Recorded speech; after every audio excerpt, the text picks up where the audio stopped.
Ayan. Hello. So, I'm not sure kung ano yung ituturo ni Ma'am Che. So, I will be dividing the video that I will be giving in two parts. Since I really don't know kung ano yung ibigay ni Ma'am. Ang pwede ibigay ni Ma'am is either the inverse trigonometric functions or yung inverse trigonometric functions or integration by parts. So those are the two possible ones na ibibigay mo. So I will be discussing both naman. No? So let's start. I'm presuming na ituro na ni Ma'am, no? Before ko siya ituro. Pero I will still show the formulas. So the first formula is, this is formula number 18.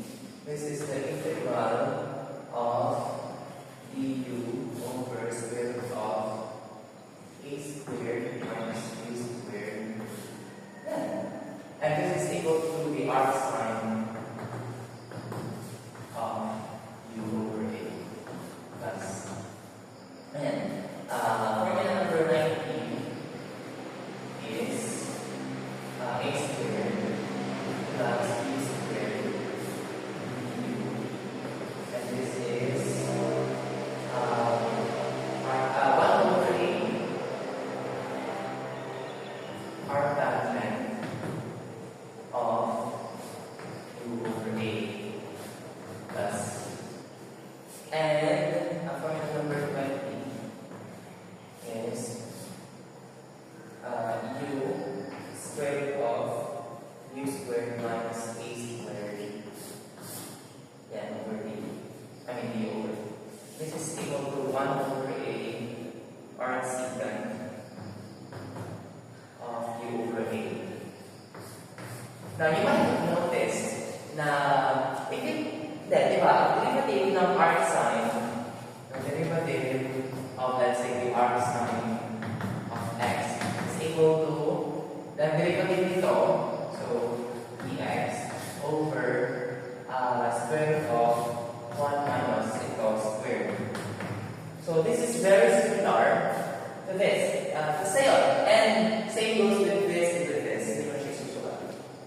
Anyways, we will be using those three formulas for our inverse trigonometric functions. The inverse. So, you'll just take note of that na kasi tatanggalin mo siya dito sa board. Kasi it takes up too much space. Although I will just write that like smaller. So, I guess I will do that. Pause ko lang.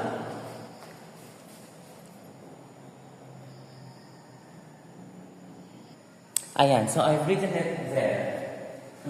So, here, A stands for a constant. Now, so let's give an example. The example given here is demonstrate na tayo sa arc sine.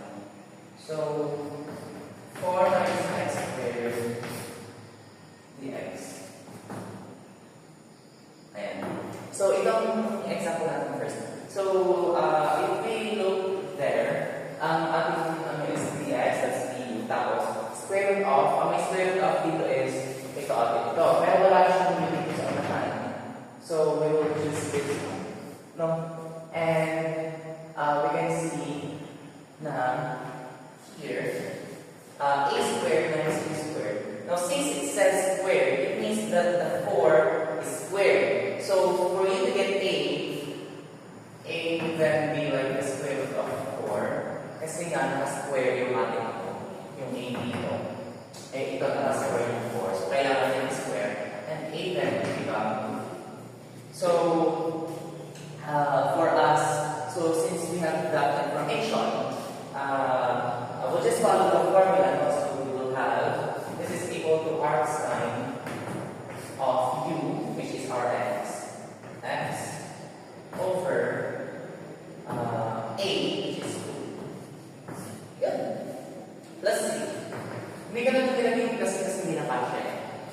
Anyways, so that is, hindi ko sure kung paano ka explain, pero basta follow the pattern lang. So that's for art side. For art